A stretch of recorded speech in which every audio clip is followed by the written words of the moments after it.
di wax ni heure bi ñu programmé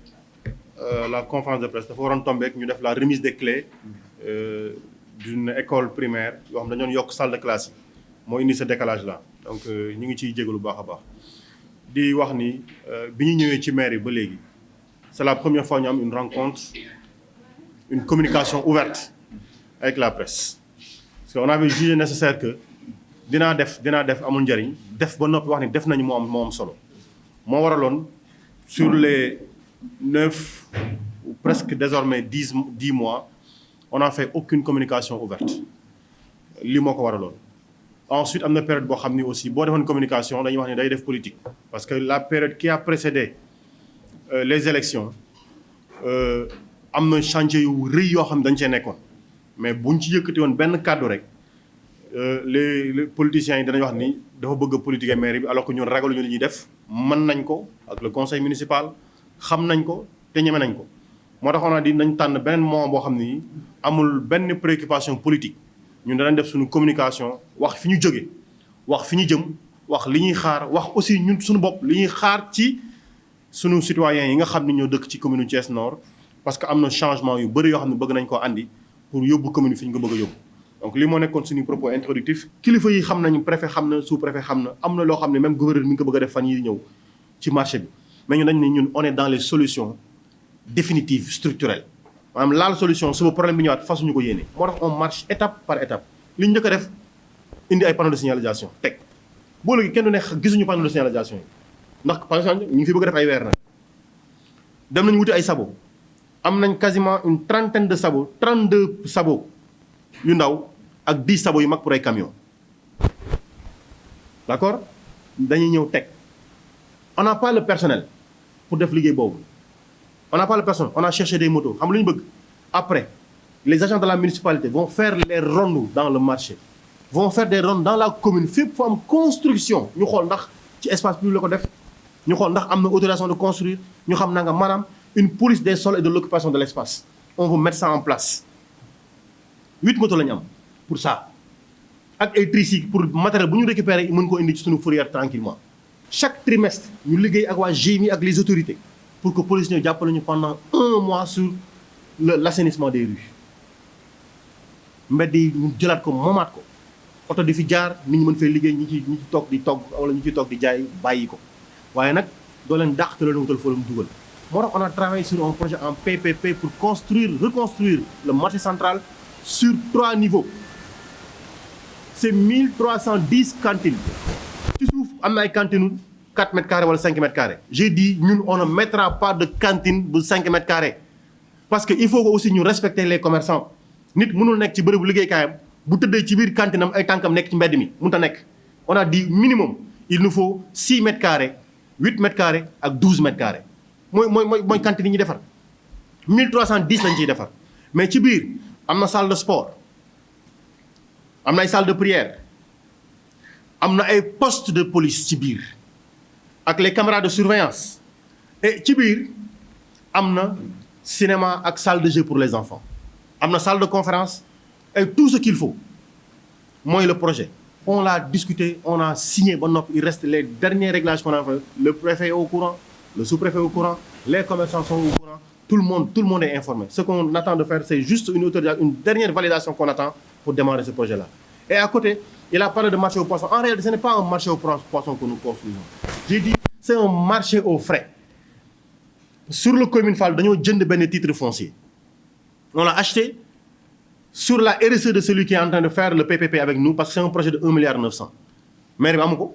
mais dimbali rayante nañu def suñuy liggéey ba mu leer naññ ne war nañ ko mën a réaliser te dinañ ko réaliser incha allahu rabbi li ñu bëgg mooy jigéen ñi nga xam ne ñoo nekk ci marché bi ak ñi jaay légumes ñu wutal leen place yoo xam ne dañu fa mën a jaay avec les conditions normales de propreté d'assainissement parce que day am une chambre froide day am des robinets yoo xam ne ak ay toilettes suffisantes 8 box ou 6 box ak ay robinets yoo xam ne ndox day am constamment dañuy def pompage jëli ndox bi indi ko comme ça képp liggéey sa jën mën ngaa raxas ba mu set ñu récupérer li des mën ko jaay. Donc alors sur la question de l'éclairage public on a signé une convention boo xamante ni bii li ñu ci bëggoon mooy taal lamp yi mais on a effectivement des problèmes mais ça fera le travail nécessaire. On a effectivement un problème. On est en train de travailler avec le prestataire, il rentre quartier par quartier. Mais ce que nous constatons, c'est que nous avons un quartier, tal lampe, une semaine après lampe, il faillit. Ndax problème sur tension la ndax problème branchement yi parce que les gens parfois dañuy ñëw defal seen bopp seen branchement alors que poteau yi c'est fait pour supporter benn capacité en électricité. Est-ce que c'est pas dû à ça? On a dit nañu taxaw tuuti def les évaluations avant de continuer le projet. Bokk na ci terrain li ñu bëgg a def fii ci rond-point ZAC bi on a dit fii nañ def les aménagements. Thiès Nord mooy loo xam ne li boo bëggee dara ci Thiès Nord tu sors de la commune de Thiès Nord boo bëggee football tu sors de la commune boo da nga naan bëgg banque sax tu sors de la commune de Thiès Nord ñaari banque la ñu am commune Thiès Nord yëpp te mooy commune bi gën a ngand en superficie. C'est pas normal. On a dit il faut faire les aménagements ba ñi dëkk Thiès Nord am ay place yu seen xol di sedd ci biir Thiès Nord ci la ñu wax ne nañ def fii terrain de football synthétique gazonné nañ fi def terrain de basket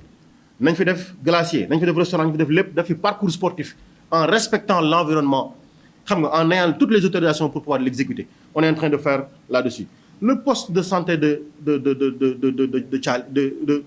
Ngent bi ci dox bi mu nekk on va le délocaliser. L'école de Petit Thiali on va délocaliser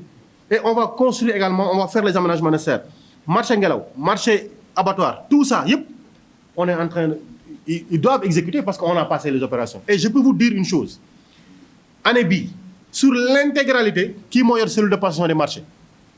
sur l'intégralité des marchés que nous devions passer on est à 98% de passation des marchés maanaam daanaka ñun marché yi war a exécuté ci at bi yëpp diggante avril bi ñu fi ñëwee ñun ak fi may waxee yéen nii sunu marché on les a lancés à 98%. Et ce qui nous reste c'est résiduel, c'est même ay montant 1 million la 1 million 400 moo des maanaam en toute transparence on les a lancés et on a marché yu mag yi on les a ouverts dans la presse. D'ailleurs am na ku ñëw léegi ne on avait passé des annonces dans la presse. Kébé Ndiaye il faut régler ce problème là. On avait passé des annonces dans la presse fayaguñu leen. Je dis on va régler ça loolu jarul ñuy xaar on va régler ça c'est pas donc alors sur la situation du personnel je veux dire sur la situation du personnel sur les recrutements yi nga xam moom lañu bëgg a def pour def l'organigramme type on fera un recrutement intérieur maanaam ñi fi nekk d'abord poste yi bu ñu koy ubbi dañu am poste sangam la ñuy ubbi il faut avoir compétence sangam compétence sangam compétence sangam compétence sangam. On a besoin de waa Thiès Nord ñu ñëw. On a entendu des débats sur Birame Souleye recruter na diw. Je vais venir à ça, c'est le moment de le dire. Mamadou Anne bi c'est le secrétaire municipal. Il a travaillé pendant des années avec la commune de Morolan. Il a travaillé pendant des années avec la commune de Sébikotane. Et c'est lui qui les a aidés à relever le budget. ak ku lu ñu mënti wax c'est une compétence avérée. C'est un juriste avéré. Je l'ai choisi et j'assume d'échouer wala de réussir avec lui. Je l'assume personnellement parce que c'est ma responsabilité propre. du dëgg dofuñu nag bay jël loo xam ne li njaaxum la ci commune bi ñu ko fay indi. Et c'est l'occasion de dire sur ce que nous voulons faire au niveau des taxes, des recettes municipales. Parce que le constat mooy pendant des années budget municipal bi doon wàññeeku. Pendant des années budget municipal doon wàññeeku. Alors nous ce qu'on a fait quand je suis arrivé j'ai dit ce n'est pas possible que dans une municipalité dëkk bi di dox mais recettes yi di wàcc mënut a nekk. Ou bien on n'a pas fait bien le travail ou bien on n'a pas fait le travail de connaissance du terrain de l'assiette. Moo taxoon ce qu'on a fait on est allé dans à peu près 6 ou 7 communes regarder comme lu ñuy def ñoom ñu comparer ak ñun li ñuy def. war nañ leen léegi ne leen il y a à peu près une quarantaine de taxes ou bien parafiscales ou bien municipales yoo xamante ni boo ko jëlee saytu ko ñun d'abord sur la taxe taxation bi ñu ci teg baaxul mais boo waxoon ne ban assiette nga ci am on ne connaît pas l'assiette xamuñu assiette boo déggee maanaam assiette mooy boo waxee ni ku gaare oto day fay 100 francs assiette mooy nga xam ñaata ñooy gaare seen oto loolu mooy assiette bi nga xam ñaata nit ñoo gaare seen oto ku ci gaare otoom ñaata la war a fay mooy liquidation bi fan lay fay mooy kan mooy jël xaalis ba muy fay. Je précise tout de suite que mairie du laal xaalis ay écriture kese la ñu am kooku Kébé Ndiaye mën na ko préciser. Alors là les moyens de nos ambitions loolu lay tekki je précise bien pour ñi ñuy déglu que le travail nécessaire pour faire l'intégralité du recensement de tout ce qui est unité économique ci biir commune Thiès Nord loolu ñun liggéey nañ ci ba noppi maanaam nan la ñuy organiser suñu recensement ban date la ñu war a def kan ak kan ñooy def équipe bi war a def recensement yi c'est composé de combien de personnes ban sens lañ koy jëlee ban quartier la ñuy tàmbalee et cetera tout ce schéma là a été complètement verrouillé pour que ñu lance suñu recensement parce que boo ñu nee les moyens de nos ambitions man je donne une information précise et claire dama lay wax ne la ñun dañuy démarrer suñu recensement bu ñu recensé ba pare danañ xam kan moo war a fay taxe de publicité danañ war a xam kan moo yan banque fi ne kan moo war a fay taxe de stationnement kan moo war a fay nangam kan moo war a fay nangam ñaata lañu yan nit lañu et cetera et def une situation auprès du trésor génne désormais parce que on va corriger honorablement taxation génne les délibérations sur ces nouvelles taxations déposer ko auprès des autorités yi nga xam ne ñoo concerné ci loolu pour mën koo exécuter donc ça c'est le premier élément. Le second élément c'est vrai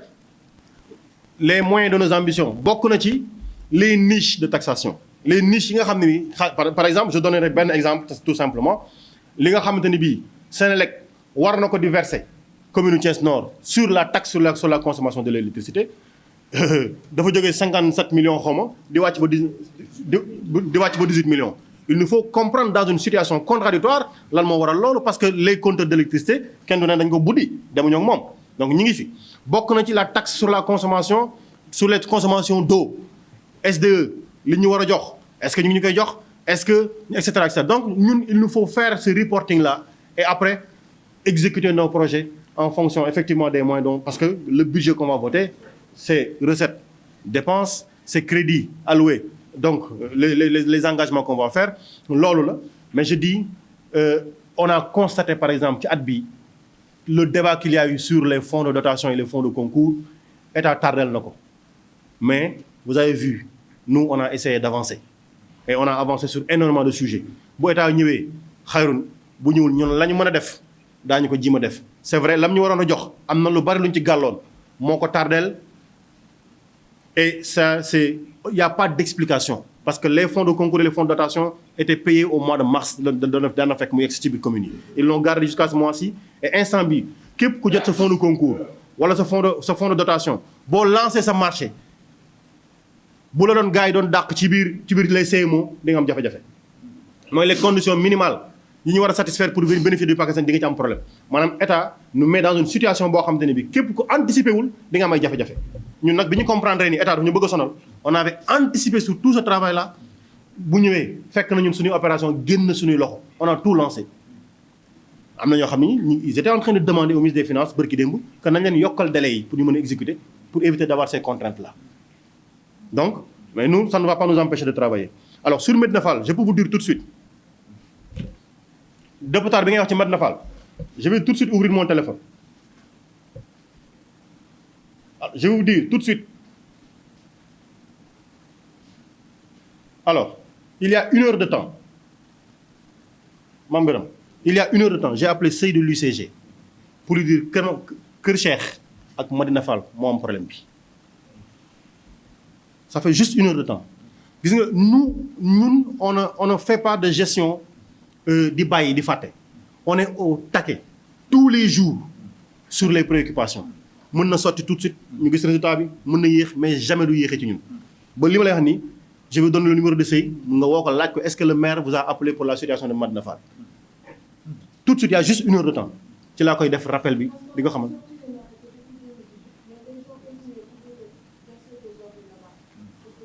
non xam nga en fait là c'est ça c'est le traitement global du sujet dans le cadre du traitement global du sujet li tax bisu génn c'est que on est en train de faire le screening des sites yi nga xam ne moom la ñu war a def les PRN mooy les PRN les points de regroupement normalisés on en a un très grand qu'on va mettre à Médina Fall je rappelle aussi que à l'origine am na ñu bari ñu comprendre woon le sens mais ñun dans notre démarche d'explication on les a amenés ici ils ont expliqué au conseil municipal lan mooy PRN njariñ bi ak solo si ba tout le monde est d'accord maintenant pour qu'on mette il y a même des quartiers qui ont dit ils veulent avoir des PRN donc c'est dire que c'est des questions sur lesquelles nous on est très avancés on est en train de le gérer Inch'Allah sur le cas du rond-point Sam en fait le cas du rond-point Sam il faut le traiter dans le cadre général du traitement qu'on fait sur le Mao Doucouré sur le marché central moom laa doon expliquer léegi dama ni en fait contrainte bi am foofu ce sont les contraintes à l'intérieur du marché ñooy am leurs extensions et leurs rhizomes ci wàllu catu tali bi ba foofu noonu. Les solutions moo laa doon expliquer léegi il faut ñu poser d'abord des actes étape par étape sans précipitation aucune parce que xët-xët je dis encore ça ne règle pas des problèmes. je dis on les a écoutés mais ce qu'il faut faire xam nit ki fan la mën a jaar ak fan la mënta jaar gis nga boo tegee panneau de signalisation indi sabo indi moto buy surveiller indi nit kuy surveiller solal ko yëre muy surveiller di def surveillance bi indi parking di def surveillance bi ñu nekk ci marché bi par 2 mois wala par 3 mois tu vas régler les problèmes. Et j'ai dit tout à l'heure sur le problème global on va travailler avec les services d'ordre on va payer pour que au moins pendant 30 jours la police soit avec nous dans le marché avec suffisamment d'argent et chaque trimestre on va le payer on va l'inscrire dans le budget pour que suñuy mbedd set et loolu ça va un instant un moment bi ñu ñëwee def déguerpissement la circulation a commencé mais le marché aux poissons indi na jafe-jafe yi fii dañ fi nangu ay jënu jigéen yu doon teg ci kaw tali bi parce que dañ leen ko tere defar ay note tere leen ko mais xam nañ dëkk bi loo tere nit ñi boo leen wane ginnaaw faale wuñ la et ça c'est une question de discipline globale boo xam ne bi tooñu kenn saagawuñu kenn mais il faut qu'on s'éduque à ça bi ñu nangoo seen marchandise yi indi ko fii en fourrière les dames sont venues me retrouver ici dans cette salle là je les ai reçus ku ci nekk dama lay laaj lan moo tax ñu jël sa jën fan lañ la fekk bi ñu jël sa jën ak li nga yoroon ñaata la elles se sont expliquées waaw man ci tali bi lañ ma jàppee mais xam nga ni kenn war a jaay jën ci kaw tali bi xam naa ko tey kenn la defal amende je dis tey kenn la defal amende mais da nga may jox sa copie carte d'identité ma jox la benn avertissement nga signé ko bis bu ñu la jàppatee tu vas payer l'amende mais j'ai restitué les produits j'ai pris les copies des pièces d'identité ñu denc ko fii pour gérer une base de données de ñi nga xam ne jot lañ leen la verbaliser ci wàllu boobu mais ba ñuy dem ils nous ont dit mais ñun yéen ñu indi fii amuñu paas dañoo génn jox leen paas dama génn sama poche jox leen paas ñu donc ñi ñu woowoon fii nangu seen i jën ñun coono mooñ ci fekk parce que ñoo leen jox paas ñu delluwaat ci marché bi mais ça on le fait avec plaisir parce que elles ont compris que ñun on a une démarche on n'a pas une démarche de conflit on peut parce que yoon nag maire la may mu réglementer marché maire la ko may donc on aurait pu être dans le contentieux aussi dañaan ñu ñoo nekk ci yoon mais amul njëriñ dañuy waxtaan ba jubóo et sur la dernière question la question du cumul de fonction alors question de cumul de fonction wala cumul de mandat je pense que c'est pas un cumul de fonction cumul de mandat la je précise tout de suite Sénégal ba mu daj amul benn loi bu koy tere en France il y a une loi effectivement qui interdit le cumul de mandat mais Sénégal amul benn yoon benn loi bu koy tere premièrement deuxièmement maanaam une loi dans la constitution dans les codes connus donc et cetera amul lenn lu koy interdire ku mu neex mën nga boo yëkkatee sa loxo bu la askan bi wóoloo nga nekk seen maire nekk seen député benn la ñaar je pense que bu ñu may poser question bi on ne me le pose pas aussi pour le cadre général on me le pose par rapport ak sama parti man je précise également les statuts yu Pastef yi ñu déposé woon en 2014 man ak ku ñuy wax Matar Sène ñu àndam déposé ko au ministère de l'intérieur man ak Ousmane Sonko ak Matar Sène la ñu déglu woon au ministère de l'intérieur ci audition boobu loolu amul suñu texte premièrement deuxièmement les textes corrigés en 2017 maa ko déposé au ministre de l'intérieur man ak Matar Sène loolu amu ci ñu leen di nuyu bu baax di leen ziar di wax ni yéen ay partenaires ngeen ci li ñuy def sans vous on peut communiquer mais avec vous on communique mieux moo waral dañuy leen di remercier encore di leen sant bu baax seen teewaay salaamaaleykum